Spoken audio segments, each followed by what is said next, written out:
before I go too far off topic, when I originally spoke earlier about using a gentle soap to wash your tire after you've done cleaned them and scuffed them and whatnot, just to make sure that you removed any leftover chemical, grease, or anything like that the paint's going to interfere with. Some people recommend Dawn. Hey, to each their own. Okay. I myself don't believe in Dawn, and if you Google it yourself, you'll see why.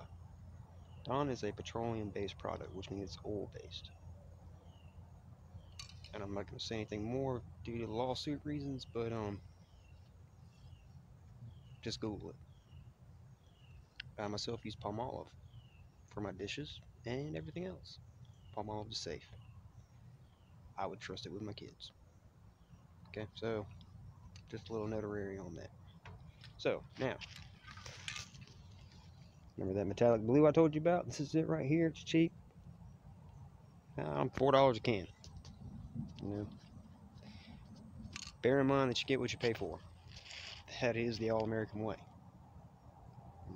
So don't expect this to last your entire lifetime. Just something to look nice now. Maybe you're trying to turn the car and sell it. Maybe you don't drive the car like me. I don't really drive this car. I don't really care. But it looks nicer than what was on there. And that's all we're shooting for at the end of the day. Plus, it's completely custom. It's me. Nobody can take that away from me. Alright, so I'm fixing to hit these with some blue. Now, I did tell you, very important, read the directions. You'll find them on your can. It says mixed can for 1 full minute. There's a reason why they said full. Okay, you don't know how long this paint has been sitting on the shelf. Could have been sitting for a very long time. It might take a very long time for the solvents and everything in this can to remix back the way it's supposed to be. The last thing you want to do is not mix the can properly and go to put this on your tire and it splatters crap all over your tire or rim. Okay, that's more work than you want to do. Okay, so just take your time on this. It's not complicated. Follow the instructions. Pay attention to your mix time, your flash time, which is how long it takes before you can add another coat. Okay, now a lot of these aren't very particular about adding another coat. They say a few minutes, 1 or 2 minutes, go ahead and add another coat. Okay, you don't want to wait too long to add your next coat and wait beyond the flash time, because then your paint's not going to come out right. Okay, so 1 to 2 minutes. Usually that means by the time you finish painting your whole rim, you can go ahead and reheat it again, and that's fine. Or in this case, I'm going to do 2 rims, so I can do both of them, and it's okay to go back to the first one that I've done after I've done the second one, because I've given it enough time, 1 or 2 minutes, because this doesn't take long. Paint is very quick, like I said earlier. And I do want to apologize for my camera usage. I'm not some guy sitting with a tripod or anything like that. I just have my phone. Now I'm from out in the sticks. It's country out here, so hey, by all means, you want to send me a brand new camera, that'd be great. Alright, so we're going to lightly dust the front face of these with this metallic blue. We're going to shake the can for a full minute, just like it says in the instructions. We've completely wetted the ground that we're fixing to work on top of, so we don't get fussed at. And I'll bring you back as soon as we get done. Here we go.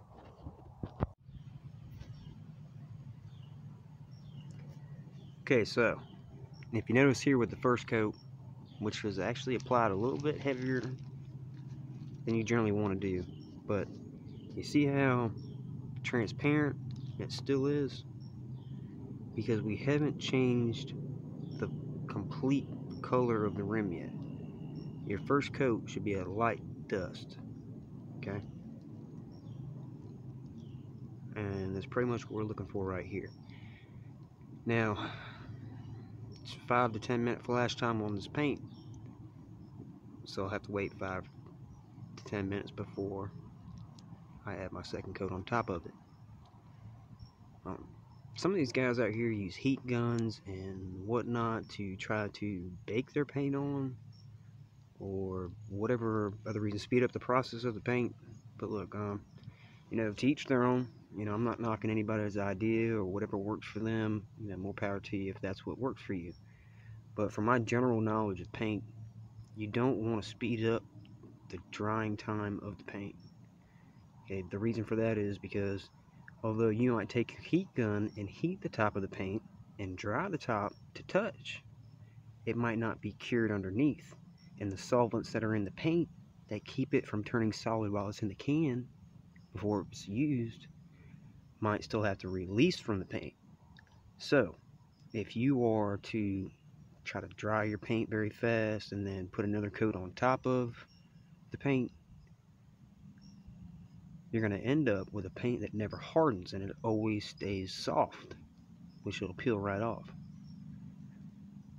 That as well as a lesson learned. Okay, I didn't know that myself, so follow the instructions on the paint.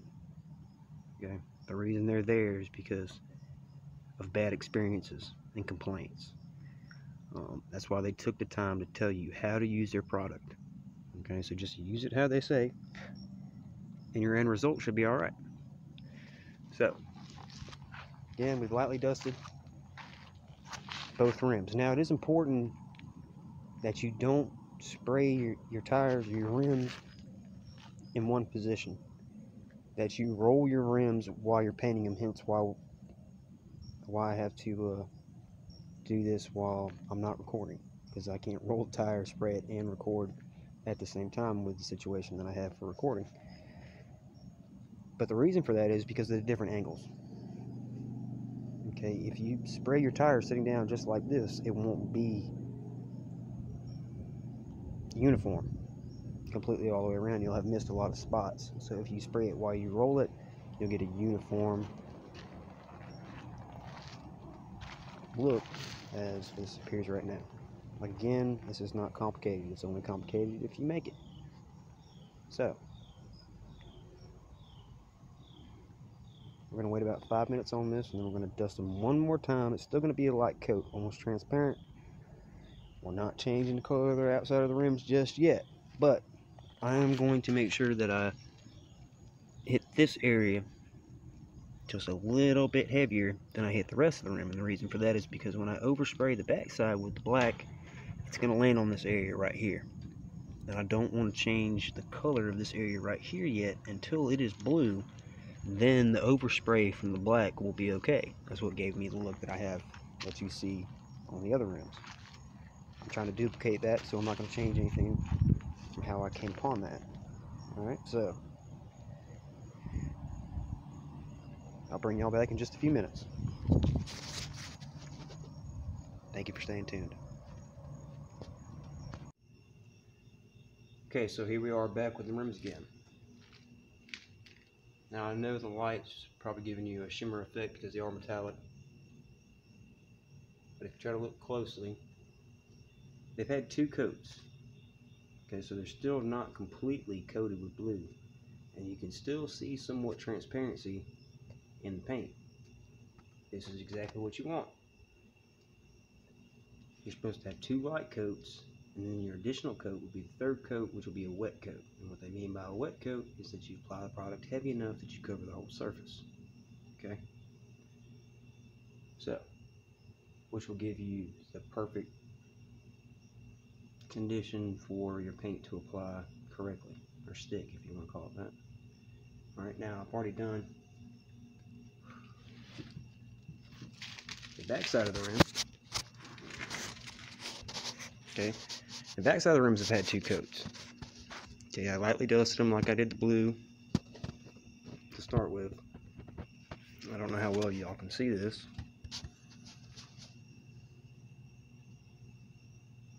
Okay, but they're not perfect on the inside, and that's okay. Like I said, this is a 2nd coat. But you do want to make sure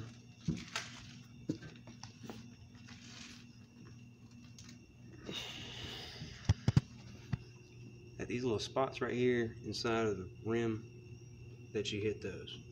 Okay. You know, like I said earlier, paint is kind of like chain.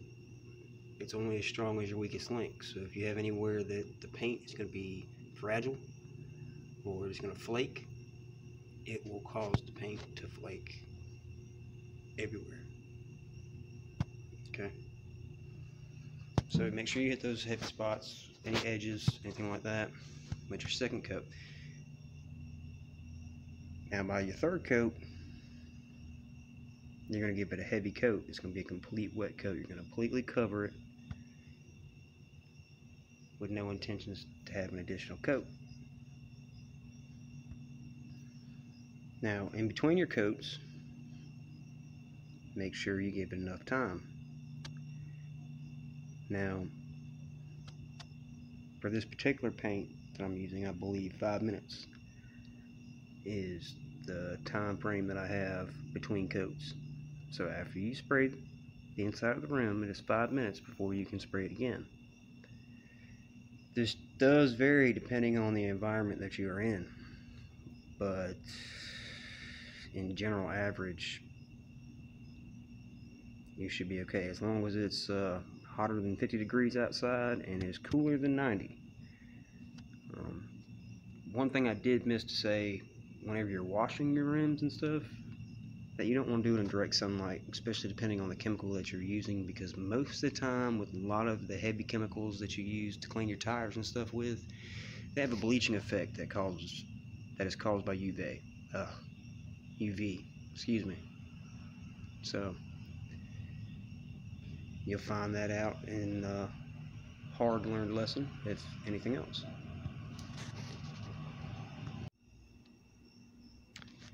Okay, so now we've added the third coat. Okay, the rims were completely blue on the outside and gave it the 5 minutes for the flash time. Inside, they had the third coat of black, just like they were supposed to. Okay, now originally when you put on the first coat of paint, remember how you lightly dusted them? You didn't want to change the color of them too much. Okay, well, same theory and concept. After I put the blue down, I used some metallic finish. You can't even read that. Metallic finish, my stolen paint. Did a light transparent coat to go over the top of them. Okay. So then what I'll follow by is I'll take my metallic blue and I'll lightly dust them one more time, and then I'll take my black and lightly dust them one more time, and that'll give me the same look that I had with the other two that you've seen. Really, you can be pretty creative. This isn't about recreating what I've created.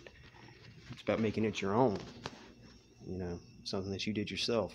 And, no one can take that from you. And that's the biggest thing.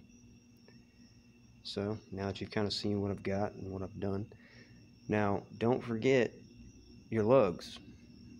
Now the lugs, I did a 3-coat metallic blue. I didn't change the color of them because my base color is blue. And so that's what I wanted it to reflect. So they are not touched with any other color paint besides the blue, because that's what I wanted. Center caps, like I said, they do punch out. They're fairly easy to punch out. I scuffed them the same way, and on some manufacturers you'll find a real thin clear sticker, if you want to call it, covering over the emblem.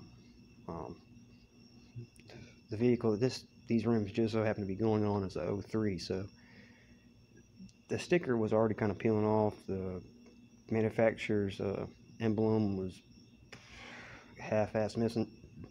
Half missing. So what I went ahead and did was take the sticker completely off. Still got to scuff it with that 220, and you still had to wash them. But after that, I went back solid blue, that metallic blue that I've been using on everything else. I did that metallic blue right along with the lugs as well. So the center cap and the lugs were completely solid metallic blue, and everything else was kind of created. And this is kind of the end result that I'm going to have. Now, this isn't a complete result, and I will show you the complete result here in a couple minutes once I get finished with it. Yeah, I don't like much, but a little bit of blue dusting over these, and maybe some black. It's best to do at least 2 of them at a time. That way they kind of both look pretty similar to each other. You don't want a giant discrepancy in your rims unless you're going to paint them completely different colors. So the easiest way to do that is to do 2 together.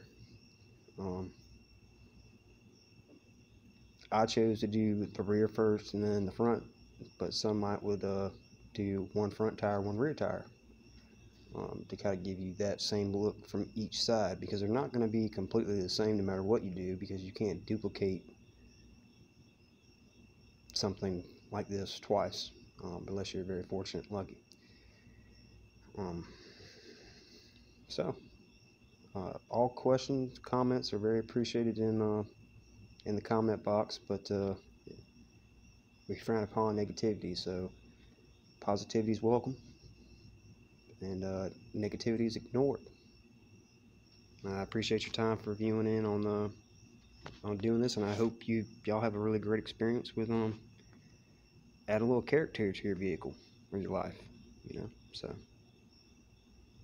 at the end of the day, it's all about making something your own.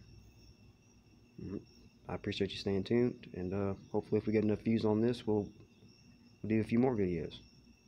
Again, Brian D's channel. Thank you for watching. If you have time, check out Scotty Kilmore. Great mechanic. He really knows his stuff, I'm gonna say that much. So again, thank you very much for your views, and let me know how your jobs came out.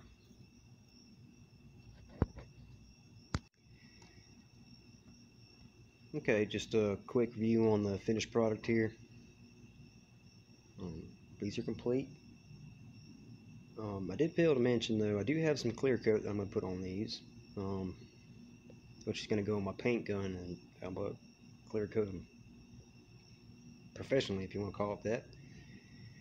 But if you're at Napa, and I believe Advance as well sells it, a product called 2K Clear Coat. It is a fantastic product. It's about as close to professional as you can get. I mean, really, these guys really did their study on this stuff, and it's pretty raved about on social media. So 2K, it might cost a little bit more, but at the end, I mean, the clear coat is the most important part. That's what's going to save the integrity of everything else that you've done. So I'd compromise everywhere else but decide on the clear. You definitely want something that's going to stick to the rim and harden and give you a great protection, and 2K does all of that and then some. So 2K, go with it. Again, just follow the instructions, man. You can't go wrong as long as you read the directions, and you follow the directions, come out just fine. Again, thank you for tuning to Brian D's channel, and y'all have a good night.